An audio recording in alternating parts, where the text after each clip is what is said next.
Since we went from an outdoor venue to an indoor meeting, I'm going to keep my Yankee hat on. If that offends nobody.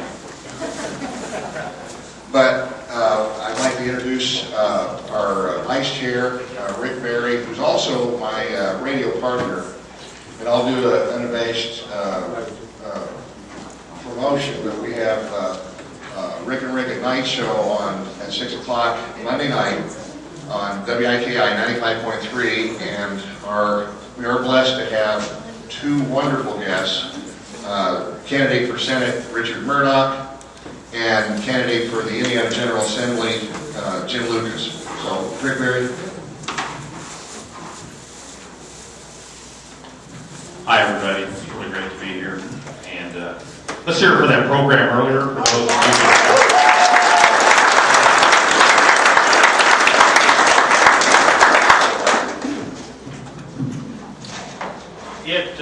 Can you hear me? It is my distinct pleasure to introduce our first speaker. That is Jud McMillin. Jud is our representative from the 68th District. And that's down around Ohio County and Switzerland County and I think Dearborn County, some of that area. Jud was born and raised in southern Indiana. Jud understands the values that are important to the people of our area.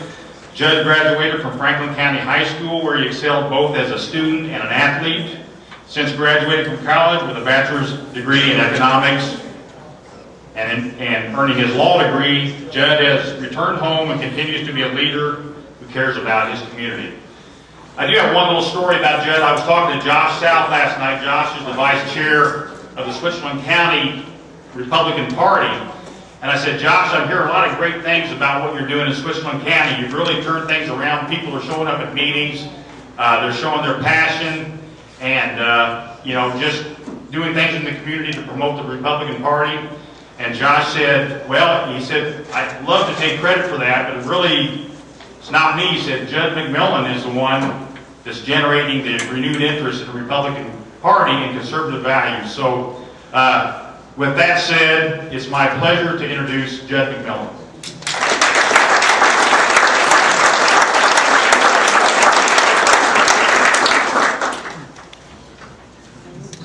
Thank you, Rick. You're very kind. And Josh, thank you very much for that. I appreciate everything you do in Switzerland County. And thanks to all of you guys for coming out. I think this is an incredibly important thing that we're doing here, especially as we inch closer and closer to the primary, that people get together and get educated. And I'll be very brief up here, relatively brief for an attorney who is into politics. Go very slowly, but I don't want to take too much of your time because you've got some great candidates from the 6th District that you're going to get to hear from here. You got a great candidate for District 69, Jim Lucas, that you're going to get to hear. And obviously, I think everybody's in this room to hear from one man and one man only, really, and that is your next Senator, Richard Murdoch, who I've had the opportunity to work with at the State House, and I can tell you is going to serve you very, very well and serve this state and this country very well. So we're all looking forward to doing that. I got to thinking about what I would talk about when I got the microphone up here. And there are all kinds of things that we're here all preaching the same message. We want conservative values, and we want people who are going to be honest with us and all those types of things. And there are a bunch of things that popped into my mind that I could talk about.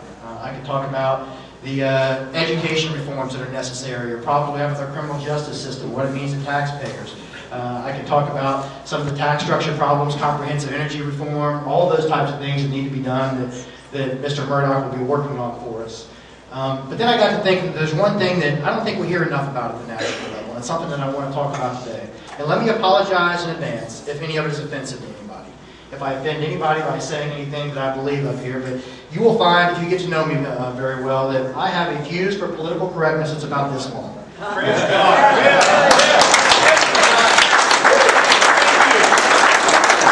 We just don't have room for that to get the right thing done. We have to be willing to have the courage of our convictions, to say what we mean and to mean what we say, and to stick by our guns and really do it. So here's what I want to talk about a little bit today. We heard out there some very, very moving stories about Gold Star parents and people who have given their life. Now, who in here has seen the movie? I just saw it a couple weeks ago. It's a very, very powerful movie. It's an older movie. It's not anything that you would have seen recently. Saving Private Ryan. Everybody seen the movie? Phenomenal movie. Absolutely phenomenal. Who can tell me, who remembers what the message was to young Private Ryan when Tom Hanks, I apologize, I don't know his name in the movie, but when he was being carted out, and there's Tom Hanks dying on the battlefield, and he pulls him in close. Who remembers what he said to him? Earn this. Earn this. Earn it. What we have to be doing is earning things. And that's what I want to talk about a little bit. Our military, and the people that you Gold Star parents know this all too well, our military is earning things. They're out there earning things for us. And this country is based on people earning things. That's right. It has been since its inception. People needed to earn what they got.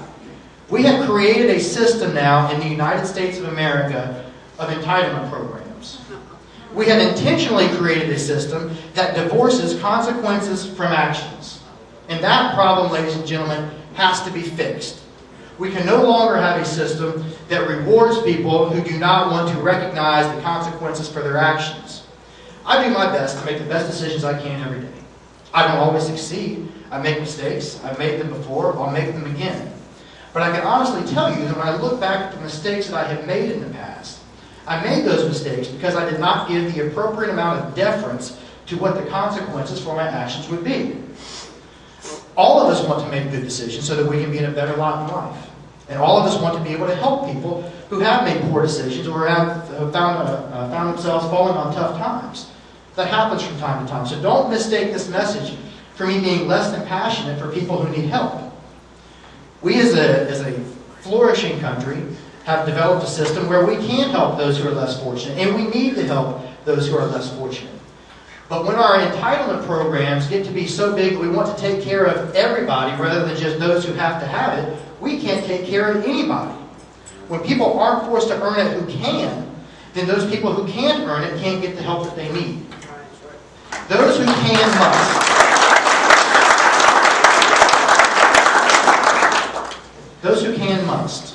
That was something that was told to me when I was debating whether or not I was ever going to run for office. And I ran for it and blessed to be here today to talk about these things. But somebody told me once, and I was thinking, why would I do that?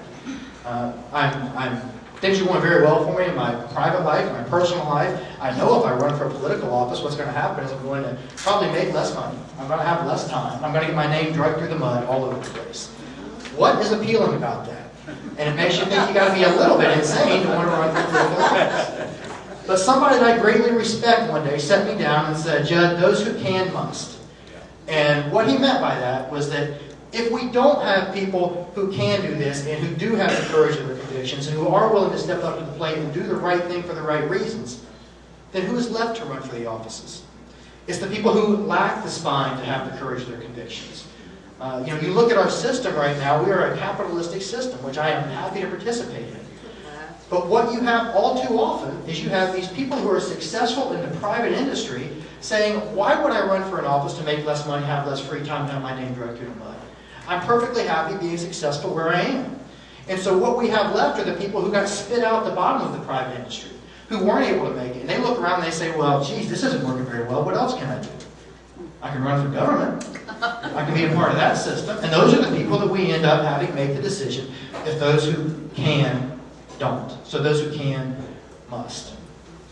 Now, the system of entitlements that we have created, it creates a situation in which those people are disincentivized. I guess that's a word. Is that a word? Disincentivized? All right. If I used it, you guys know what it meant. I consider it a word.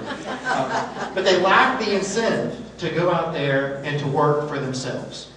I mean, we can sit around all we want, and we can complain about people who are taking advantage of the system. I hear it all the time. I had somebody I talked to yesterday that was and appeared to be in great physical condition, had a great conversation with me, all these types of things.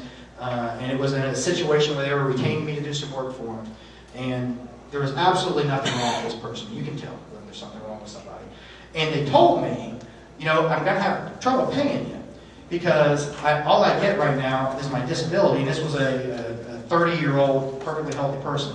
All I get is my disability, and I probably can't pay you until I get my tax refund. Are you kidding me? Your tax refund? That kind of stuff just eats me up. And it makes me passionate about entitlement.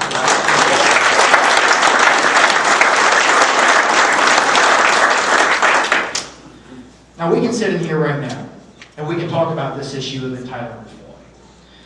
And I think all of us can agree that it needs to happen. We need to start teaching men to fish rather than giving men to fish. But it won't happen until we can't make those people earn it until you guys, and that's why you're here today, make your elected officials earn it. Amen. They have to earn it as well. They have to earn your vote. You have to be educated about who you're voting for, and you have to make sure that you're putting people into the seats who have the courage of their convictions to do what's right. And all too often, we have people in office who want to get up and want to talk about these kind of things. Quite frankly, they don't even want to talk about this. That's why we don't hear enough about it, because it's tough. It's tough to tell people who have their hand out that it's no longer going to be filled with government subsidies. You look at history about how the systems have worked in the past, how government systems have worked in the past, and you talk about the Greeks and the Romans who tried to do things like this. Now, they started off with very good systems. In fact, they started off with republics, which is, make no mistake about it, what we have. They let slip into a democracy. And it's a very, very important distinction between a republic and a democracy. The difference is in a democracy, the people actually have the power directly in their hands. The republic is a representative form. And the Greeks were the first to recognize that democracy can never be a permanent form of government. And that's what our founding fathers knew when they gave us a republic. And I have this debate with people all the time about whether we have a republic or a democracy. And if you need proof, we just stood up and we pledged allegiance to that flag and to the republic for which it stands. That's right. That's what we have as a republic. But the Greeks recognized early on that it could never be a permanent form of government, because in a democracy, when you put the power directly in the hands of the people, and the decisions are made by the elected officials, it doesn't take long for the people to realize that they can elect the official that will give them the most gifts out of the public coffers. And when they're electing the officials that give them the most gifts out of the public coffers, it doesn't take long for those public coffers to run dry. And so what we have now, we have, quite frankly, politicians who are out there telling people, I will give you the most gifts out of the public coffers. And that, ladies and gentlemen, will be the ultimate demise of our system. We can talk about all the other problems you want. We can talk about the education reform, all the other things, the comprehensive energy reform, those types of things that need to happen, and they all do. But until we can make sure that people who are willing to get up every day, to work hard, to set the example that's necessary, to go out and be creative, have original ideas, get involved in our system, and actually work to make a dollar, until we can make sure that that is rewarded, and that the people who would wallow in laziness and apathy and not be a part of this system have to realize that they just can't make it doing that any longer. Until we realize that, and until we elect people who have the courage of their convictions to make that happen, then none of those other things can be addressed, and none of those things are protected in our country. And that's the very real problem that we're facing right now. And so my message to you would be this. It's very simple. Elect people. Get out there and educate yourself. Make them earn your vote. They need to earn it because not only do you know that they are telling you the right things, but they will do the right things. The time for lip service, ladies and gentlemen, is over. And I don't want to be apocalyptic about this, because this is a great country, and we have found ways time and time again to be resilient and to bounce back. And I'm confident that we are in one of those times now, and we will find a way to be resilient, and we will bounce back. But we have to earn it. We have to go out there and we have to make sure that we are protecting the rights that those people who die for this country have given us. Freedom is not free. It's not even cheap. It's expensive. And you have to take the time to educate yourself, to be ready to get out there and to vote for people who will not just be giving gifts out, but who will be doing the right thing for this country. And that's not a very easy thing to do. Now, with that said, I hope you give some time to Jim Lucas, who you're about to hear from, running for the State Representative seat in District 69.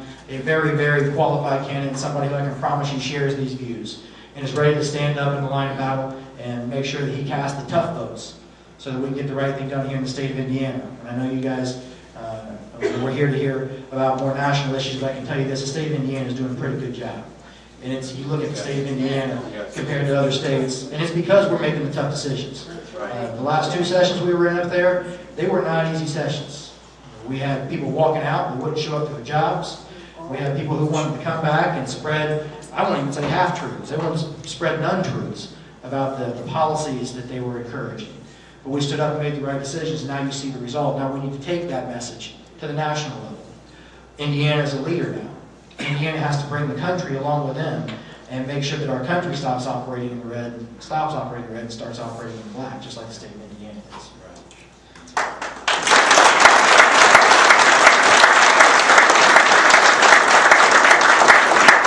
Entitlement reform, ladies and gentlemen, doesn't get enough attention. It doesn't get enough attention because it's a very difficult topic to talk about. And it doesn't get that attention because, quite frankly, your politicians, a lot of them, have a very, very long fuse for political correctness. In fact, that's one of the things that they want to address first. They want to make sure they're politically correct. One of the best pieces of advice I ever got was just stand up and do what's right and let the political consequences shake out for themselves. We have to elect people who do that. But the only way we can do it is if you guys educate yourself and respect those people and stand up for them and help them, just like you're doing right now for Richard Murdoch.